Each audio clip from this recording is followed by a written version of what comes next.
Welcome back, horror fans, cinephiles, and giallo enthusiasts. This is Tanner Leeser, your host for all things giallo, here on The King in Giallo. Our next stop on our journey through giallo cinema is the first and only giallo film from Enzo G. Castellari, Cold Eyes of Fear, released in 1971. In this video, I will do a deep dive overview, then segue into a full review and GialliTally. The overview will be spoiler-free, the review and GialliTally will not. Here is Cold Eyes of Fear, Overview. Cold Eyes of Fear, also called Desperate Moments and Gli occhi freddi della paura, is an Italian and Spanish co-production directed by Enzo G. Castellari, who also co-wrote the film along with Tito, Carpi and Leo Anchóriz. Music is composed by Ennio Morricone.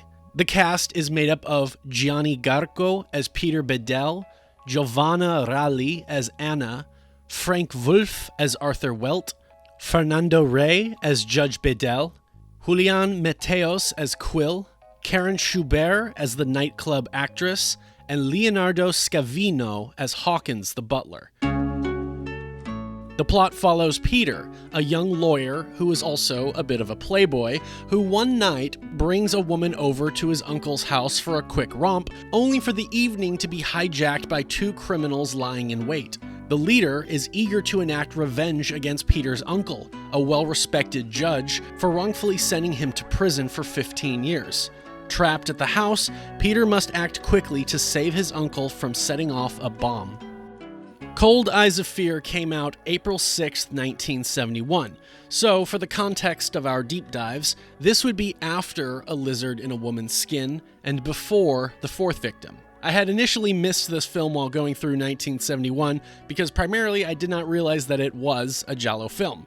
This film technically is another one of these movies that some critics will say that it is, and others will say that it isn't. I won't say now which camp I fall into, but I will say that I see the point to both arguments. The script does borrow a lot from the successful film Wait Until Dark, 1967 by Terrence Young, perhaps my favorite thriller of all time. In keeping with the ties to said film, Cold Eyes of Fear centers on the interactions of four characters in a confined setting, rather than focusing on the roaming exploits of a serial killer as seen in typical whodunits.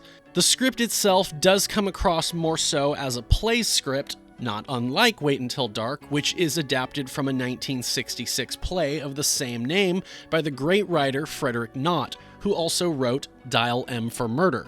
Cold Eyes of Fear, however, despite having an intriguing setup, fails to hold the tension throughout and succumbs to excessive padding. The potential was there in The Skeleton and could have been a claustrophobic thriller, but instead it falls flat due to the screenplay's inability to maintain suspense over its 95-minute runtime. The script attempts to explore character dynamics through small plot developments, but these moments lack real impact, making the film feel repetitive and sluggish.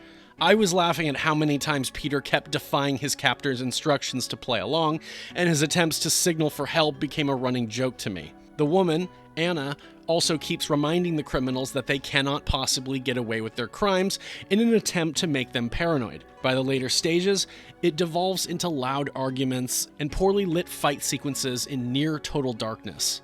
The vibe I get is that they saw Wait Until Dark and its climax in darkness and thought to replicate it. Castellari's use of rapid cuts and zooms, although effective in many of his other films, ultimately fails to compensate for the dull pacing. The cast sometimes overacts. Only Garko's character, Peter, shows any growth, shifting from passive to more assertive as the story progresses.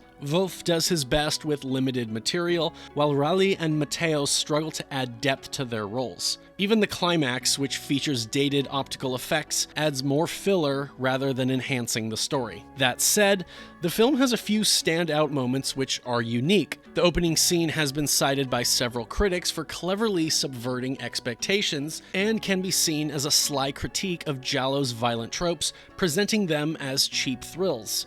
My favorite beat is near the end and utilizes the bomb and the judge's pet cat, which made for both a tense and humorous moment. There's a few interesting shots, but they feel less complimentary and somewhat stick out of place. Also, I cannot say that the logic of everything held together throughout the picture. The hostage situation at times seems prone to plot holes, and sometimes things happen or don't happen out of plot convenience. For example, one character not recognizing another earlier, but recognizing them later on. Upon subsequent viewings, you find yourself asking more and more questions.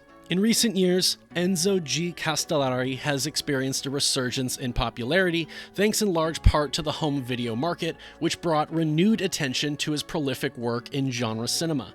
After directing a few spaghetti westerns in the late 1960s, Castellari spent the 1970s helming films inspired by major box office hits like Francis Ford Coppola's The Godfather, 1972, and Michael Winner's Death Wish, 1974. His most acclaimed film is arguably the war movie The Inglourious Basterds, 1978, which marked a transition to post-apocalyptic themes, influenced by Mad Max. Among his cult favorites are 1990 Bronx Warriors, 1980, and its sequel, Escape from the Bronx, 1983, along with the campy Warriors of the Wasteland, 1983, now considered a so bad it's good cult classic.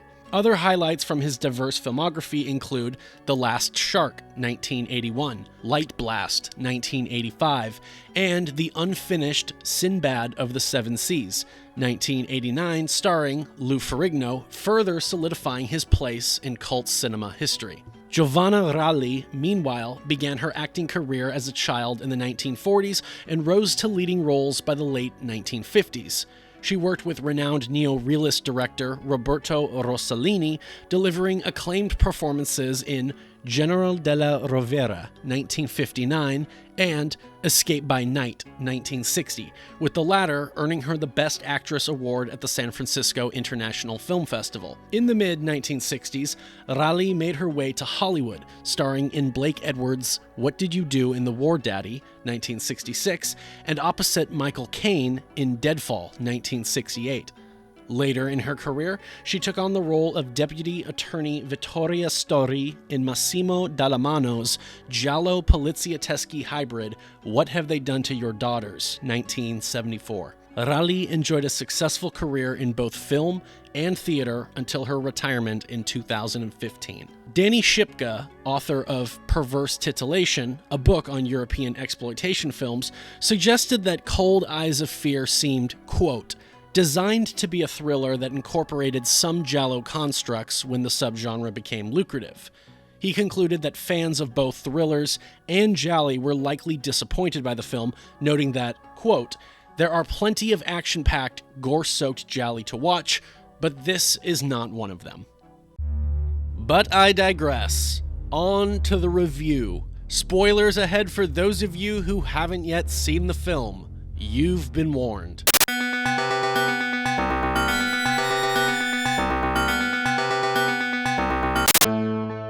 My prediction for the movie's GialliTally score. This movie is primarily a giallo thriller hybrid, and the cliches I initially observed in my first viewing, which can be found on Patreon, were not too abundant. I'll wager somewhere in the ballpark of 500 to 550 points. Well, let's begin the GialliTally and review portion of the video. Beginning, as always, with the pre-viewing cliches. The repeat offenders are 1 point for actor, 3 for writer, 3 for composer, and 5 for director. Frank Wolff was in Death Occurred Last Night, 1 point.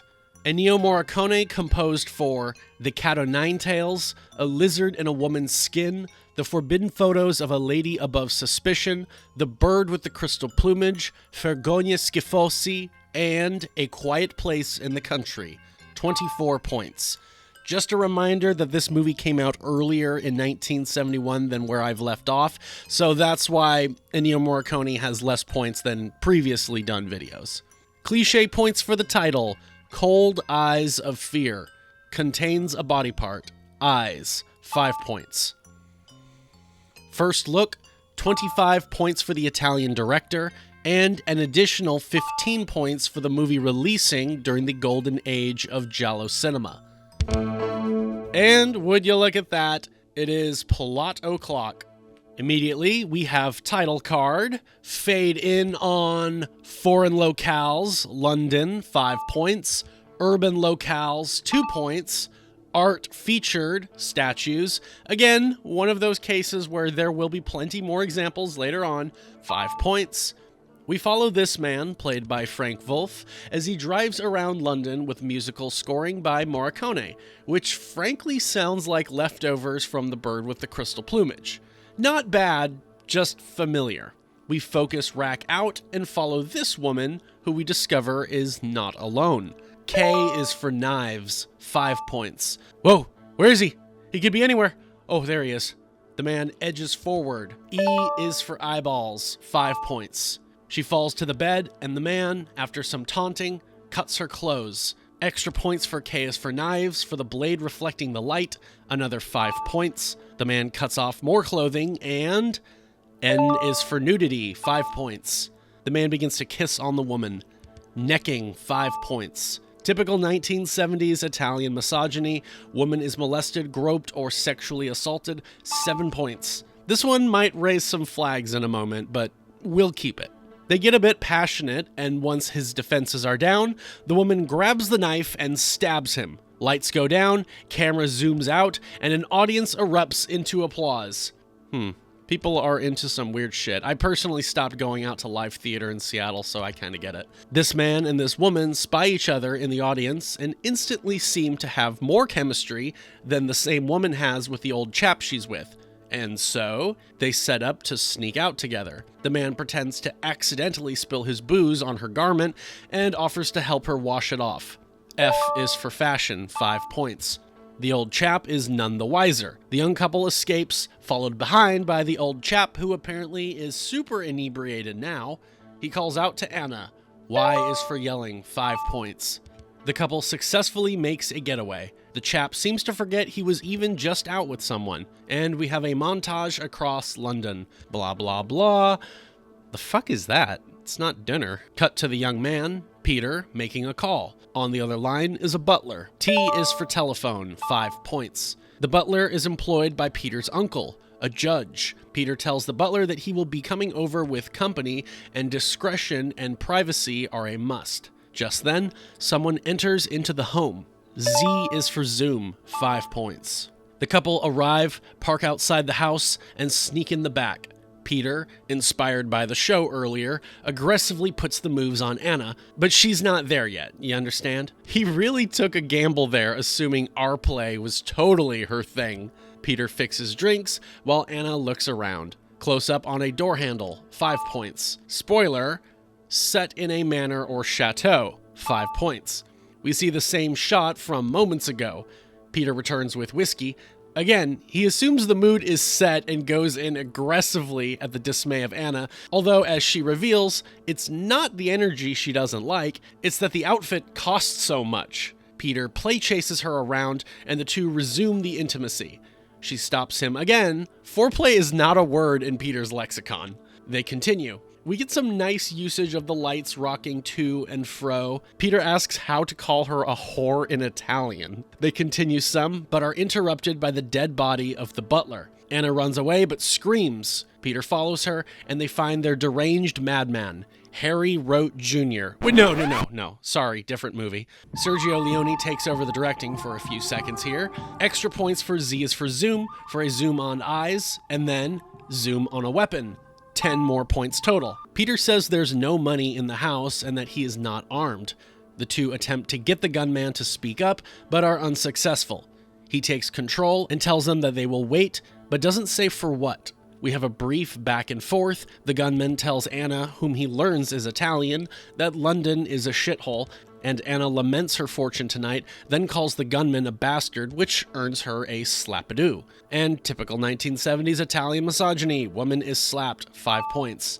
The phone rings, and the judge is patched through. Animals featured, pet cat, 2 points. The judge asks about the butler, whether Peter has company tonight, and what he is doing over in the first place. But Peter is forced to lie under duress. Q is for questions, 5 points. L is for lies, 5 points. After Peter spins his story, the judge tells him that he's caught up at court still and that it will be a long night, and asks if Peter can look up a case file to help out. Exposition dumping, 2 points.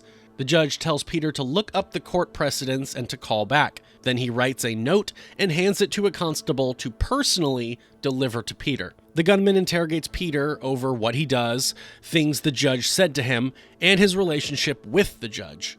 Peter says that he's a solicitor, or a lawyer. After the gunman gets aggressive, Anna steps in and likewise matches the gunman's level of intensity. Extra points for Y is for yelling, for a hysterical woman yelling, 5 more points. The gunman beats down Peter to regain control. Some time passes. The sound of a car pulling up is heard. The constable steps towards the front door. Anna sees him approach. J is for J and B, extra points for it being drunk, 10 points. Anna comes up with a silent plan. She tries to communicate the situation to Peter. Just then, the buzzer rings. The gunman takes Anna and tells Peter to answer the door and to play it cool. Peter answers the door and immediately is behaving strangely.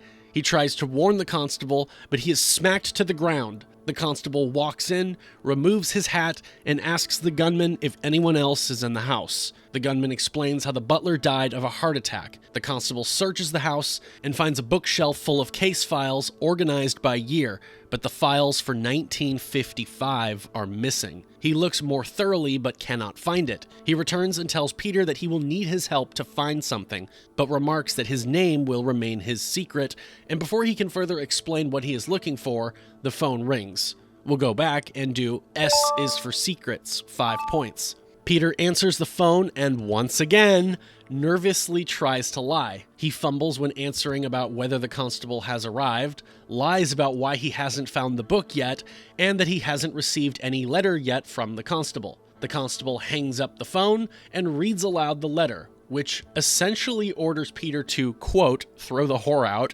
and to shape up. And then he asks about what book Peter's uncle is inquiring about. He tells Peter to hurry, we mustn't keep him waiting, but Peter threatens that if he stalls, then the judge might be forced to send a real policeman to the house, to which the constable threatens that in such a case, Peter would be dead. Peter calls back and tells the judge that he has the book. Before he recites the necessary passages, the judge hits record on an audio device. Audio recording device, 5 points. Peter recites aloud a bunch of judicial mumbo-jumbo and ends with a few sentences in Latin. Realizing he has another opportunity to ask for help, he says he skipped a line, but before he continues, he asks his uncle why he'd sent the constable over. Then he continues and sneaks in a new sentence in Latin. Sine vestimenta vera insidia praest. Then they hang up. The constable praises the judge in past tense, then he and the gunman get into an argument. Apparently the gunman was promised a safe to crack into. The constable knocks out the gunman and takes his gun. Peter asks if he also was in prison, but he doesn't answer. After some more tense back and forth, the gunman comes to and asks what just happened. The constable says that Peter had knocked him out. So he attacks Peter, who defends himself, and noticing that the constable is not interfering, allows Peter to deliver the smackdown to the gunman, but once Peter gains too much of the upper hand, the constable jumps in, and now the gunman lays the beating on Peter. Just a little bit closer. Anna speaks up, and the constable breaks it up finally. The gunman finally realizes that the constable had knocked him out. He is told to move the car around back. We learn his name is Quill, and that the constable's last name is Welt. The judge is listening back to the recording and notices the deliberate mistake in the Latin. He stops to work it out. If the habit is false, treachery is near. Odd clue. 5 points. The car is moved. Anna tries to comfort Peter, but Welt interrupts them. In the garage, Quill finds blood on the car's bumper. Inside the trunk, or boot for the British viewers, he finds the dead body of a policeman. Extra points for Z is for a zoom on a dead body, 5 points. He tells Anna to get Peter a drink, but warns her not to attempt to use the phone. Peter struggles to recall who Welt is, but cannot. Welt asks to speak to Peter in private while they are alone. He tells him that he is an old friend of the judge. Anna tries to call for help, but is caught by Quill. Quill brings Anna to Welt, then complains about the riskiness of their entire situation. Peter gives Anna a drink, but stops a moment. then pours it out onto her, forcing her to remember earlier tonight when they had snuck off together using the spilled drink as subterfuge. He whispers for her to go and ask to clean it off in the bathroom. She repeats the same ploy from earlier when she was with the old chap. The judge is still poring over the Latin and its possible meaning in the context. He notes that Peter might have made the mistake on purpose. As the judge pours tea, he realizes that the word meaning habit could mean uniform, as a reference to the constable being false. He picks up the phone and asks them to call the house again. Anna goes to wash off her dress in the bathroom, but Quill forces himself inside, not trusting her. Alone again, Welt tries to strike up a bargain with Peter. Welt tells him to reveal where the 1955 file is, and he will come clean about who he is and what he wants. When thinking about the possible significance of 1955, Peter pieces together that Welt is Arthur Welt. Welt says that he is looking for justice, that the judge is going to die. We cut back to the judge demanding to know why the call cannot be connected to the house, which is due to either phone troubles or being off the hook. With Anna and Quill now, the former makes the latter nervous as she keeps reminding him how serious of an offense it is to have killed a policeman in London. Peter asks Arthur Welt what his plan for the judge is.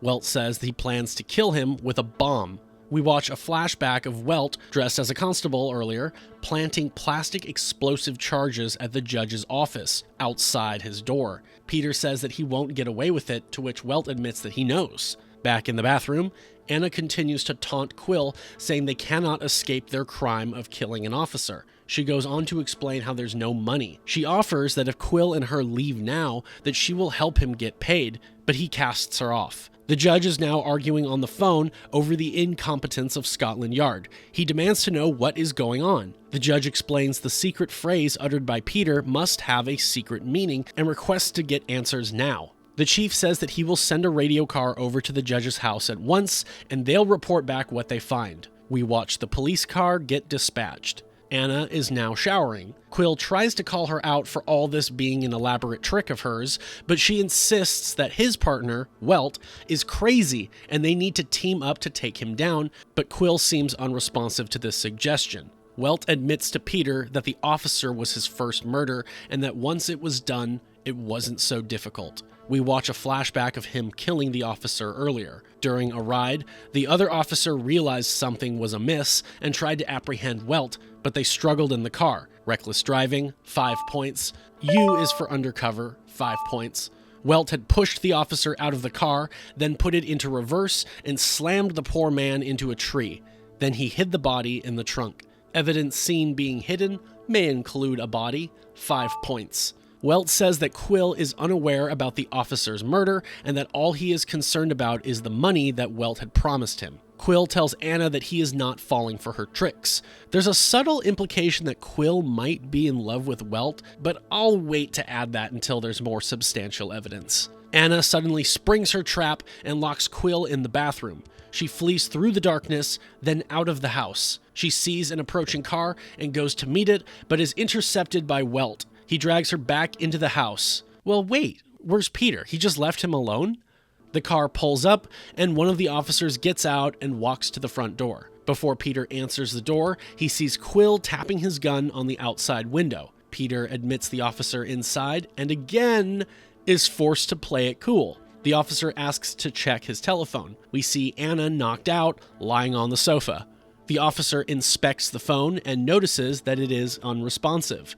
As he offers a suggestion of how to deal with it with the phone company, Peter spies Welt watching him from behind a door. Peter, yet again, defies his captors and slams the door open, revealing Welt to the officer. But nothing happens. He doesn't understand the threat at all, and Welt plays it off as if he is a visitor. Again, it's kind of implying that he might be a gay visitor of Peter's, which is made all the funnier that the officer is trying to act like he's not offended. Peter has to play along, and Welt excuses himself to go find ice. The officer notices the extension phone line is off the hook and goes to resolve the phone issue. Now that it is solved, he goes to leave and briefly notices Anna on the sofa. Peter tries in vain to communicate with the officer that there is danger, but is interrupted by Welt again. The officer leaves. Useless police, 2 points. The The judge continues to try to decipher the meaning of the Latin phrase. The two officers are discussing the odd situation as well as the half-naked, passed-out woman on the sofa. But since it is the judge's house, they assume that they should go easy in the report. They are then called in to respond to an emergency and state that the report will have to wait. Welt calls out Peter for how many times he's tried to attract help tonight. He beats down Peter, giving us a great shot through the ice as he torments Peter for his insolence. He goes into a rage until Quill pulls him off and cools him down. Anna stumbles in. We cut to the riot in progress. The officers show up and attempt to restore order, but they are outnumbered. A biker rips out their radio and rides off. The judge is informed that there is still no response from the radio car that went to his house. Welt is now tearing the house apart, looking for the book. Peter begins to recall the case from 1955. Peter says that nothing about the case seemed out of the ordinary, despite Welt claiming that he was innocent at the time. During their argument, a secret compartment opens partway but goes unnoticed. Welt goes on to explain how he was the only one who stood trial. Welt says that the others involved were all protected by the judge. Welt says that because he was a nobody and wasn't in the judge's circle, that he was the scapegoat. Peter protests this claim against his uncle, but Welt further lays it out by naming the others and their status and that got them off scot-free. Quill notices the secret compartment and goes to look inside. Welt rants on and exclaims how he is going to receive retribution against the judge once and for all. He becomes hysterical as we watch a fantasy play out of the judge finally going to leave, opening the door, and dying in an explosion. O is for obsession, extra points for the killer being obsessed, 10 points. Quill walks in and states that he has found the money. Quill shows Welt, but remarks how there was hardly any money in total, but there were papers inside. Welt goes to peruse the papers and finds the 1955 book. He tells Peter the list of all the names who got away with the crimes are all there. Peter protests that despite Welt being sent away for 15 years, and regardless of what he thinks of how his uncle had handled the case, the fact remains that Welt was the one who did the crime, and so no matter what, his sentence was justice. Just then, Welt imagines all the main cast pointing at him and crying out that he is guilty. Peter further states that Welt gave the go-ahead with the crime, and despite the others dumping him when the going got rough, he still committed the crime and is still guilty. Furthermore, he says that the system might not be fair, but that has nothing to do with how Welt perceives the law, his own guilt, or Peter's uncle's judgment. Welt breaks into another fit of hysterics. We see a dreamlike flashback of Welt explaining to the judge how he had given a list of other suspects to his lawyer, but the judge still rules that he alone is guilty and the case is closed. The judge is again on the phone and seeking answers. Welt is becoming more and more unhinged. Quill finally interrupts and confronts him about this all only being about his revenge, and he asserts that all he cares about is the money. Once again, there's a subtle implication that these two might be more than just friends, but nothing is too overt. The two then start fighting, Welt choking Quill, and them arguing about their past 15 years in prison. In silence, Peter shows Anna his plan to plunge the house into darkness by burning through a lamp wire. Anna distracts the two of them, saying that Welt doesn't want to kill Quill because he loves him. I think this is as good as it's going to get, so let's do it. Queer characters, gay men, 5 points. Anna antagonizes him for killing an officer. Welt then notices his evidence is missing. As he edges forward, Peter tries to get the lighter to burn through the wire. Just as Welt seizes the papers, the lighter burns through and everything goes dark. Chaos descends upon the house. Back at the office, the judge goes to leave for the night. In the darkness, Quill searches for Welt. Anna flees into another room, and Peter grabs the telephone. Just then, the judge receives a call. He tells the officer that he has finished and is going home. Anna stumbles in the dark and gasps when she collides with the body of the butler on the floor. The judge goes to grab the door handle, but is stopped in his tracks by the tea kettle. Peter tries to telephone for help. Quill finds him, busts the window, and shoots at him. The police on the line are disconnected, but now sense danger at the house. The judge again goes to leave, fumbles with the locked door handle, but before he proceeds out, an officer rushes up and warns him not to open the door because of the threat of armed explosives. As the others fumble in the dark, the officer tries to defuse the bomb, but then the cat suddenly decides that it is time to leave. More fumbling in the dark, and Anna finds a knife. The cat is insistent about getting everybody killed. The bomb is finally defused just as the cat pushes out. Peter attacks Quill. Anna stabs Welt. As Peter and Quill fight for control, Welt advances toward Anna and stabs her. Quill gains the upper hand and is choking the life out of Peter until the latter grabs the bottle of J&B and smashes it against Quill and breaks it on his face, killing him, presumably. The accomplice is killed. 5 points. Peter enters the next room and finds the body of Anna. Just then, he is attacked by Welt. The fight is difficult to make out in the dark, but both men end up on the ground, with Welt retaining the knife. He goes to finish off Peter, but is attacked by Anna, who then succumbs to her wounds. The distraction, though, is enough for Peter to secure the knife and plunge it into Welt, who, before he drops dead, pleads for justice. The killer is killed by someone. 10 points. The judge and some officers storm in. They find Peter the only survivor. With Arthur Welt dead on the floor, the judge seems worried. I can only assume that he fears that his nephew might have learned about his corruption in Welt's case. The two stare long and hard at each other. Peter goes to the desk, puts all of the articles back into the 1955 log, and closes it.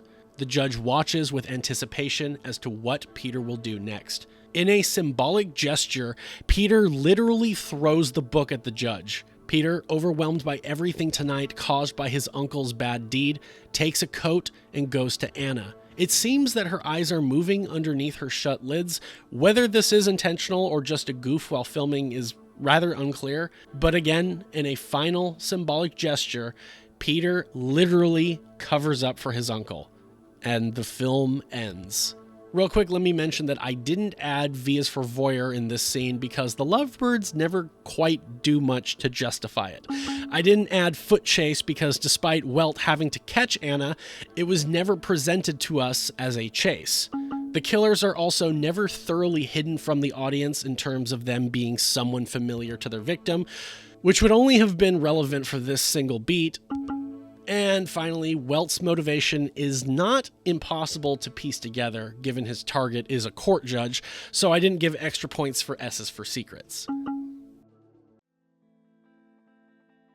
And that's Cold Eyes of Fear. It's alright. Not particularly thrilling or engaging, but not terrible either. I feel like the film is trying hard to emulate Wait Until Dark, which is aided by the fact that it tries to keep the unity of space and unity of time. The criminals are also less polished versions of the trio from that flick, and the film, either intentionally or not, gives a sense that suggests that it could be adapted for the stage. It does kind of feel like a stage script that someone found and decided to make into a film. No disrespect to the three writers, but their backlog of scripts are mostly spaghetti westerns, and it seems to suggest that they decided to dabble in penning a thriller, but tried to win both audiences in the UK and US by doing a straight thriller, but also Italian audiences by incorporating giallo themes. The result is a movie which never quite leans heavily into one or the other, and makes for a subpar giallo overall. Even Morricone's score sounds like leftovers from The Bird with the Crystal Plumage. But by all means, it's not bad, and I have seen and own way worse giallo films. Let's segue to the GialliTally cliches for this movie. Post-giallo viewing cliches. The reason for the killing. Let's go with revenge as well as obsession. Both are worth the same amount of points, so 7 points. The reason for the investigation. You know, there's not quite an investigation. I could count the judge looking into the matter. At any rate, we do have police who come to the house, so let's do police investigators. 2 points. Bonus points. The style bonus. The movie tries to weave in some stylistic tropes. We see plenty of zooms, some focus racking, there are occasionally stuttering usages. The darkness at the end is really obnoxious in my opinion. Again, feels like they are going for the renowned blackout climax scene of Wait Until Dark. The shot under the ice cubes is probably the greatest shot in the movie. Out of a max of 25 points possible, I will give Cold Eyes of Fear 9 points for its style bonus. Soundtrack.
I'm not guilty, no!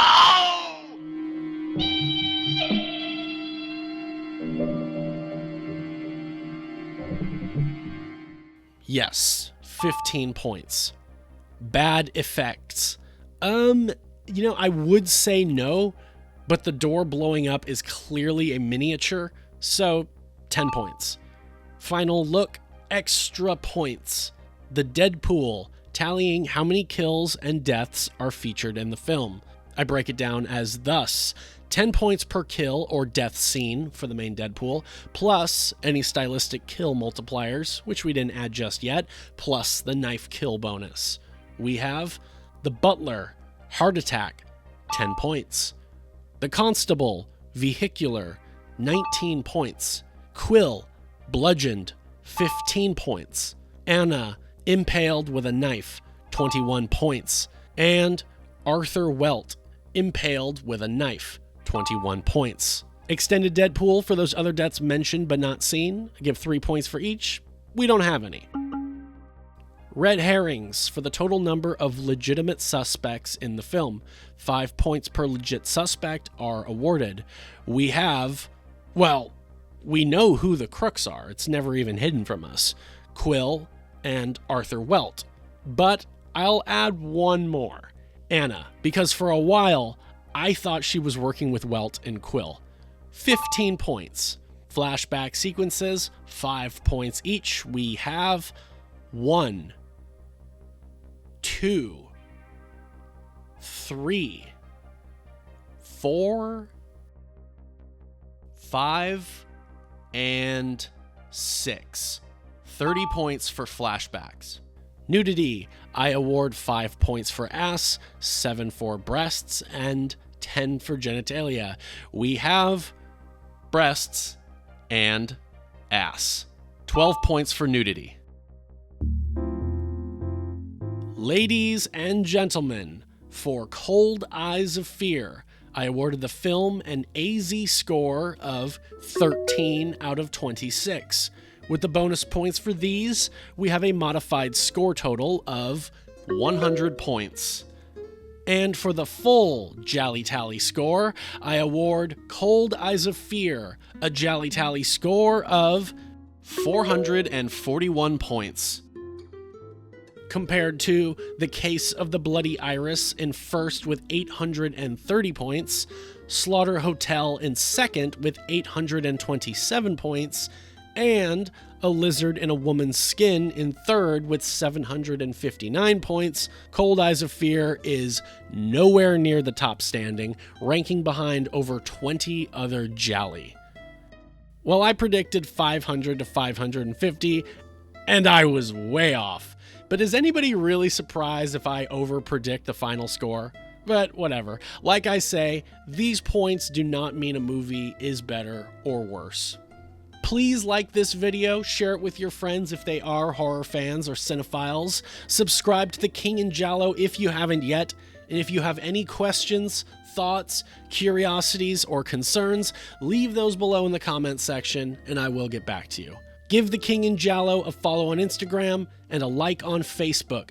Subscribe to the King in Giallo Patreon to see early access to my videos, with some videos able to be seen up to a month in advance, plus exclusive content found only there, such as the viewings, the Rat Hole Burn movie reviews, the Giallo Reads book reviews, the King in Giallo podcast, and the Giallo Adjacent podcast. Next time on The King in Giallo will be a Friday the 13th special episode, so stay tuned and see what it is. Thank you very much for your continued support. This is Tanner Leeser for The King in Giallo, and if nothing else, I'll see you next time.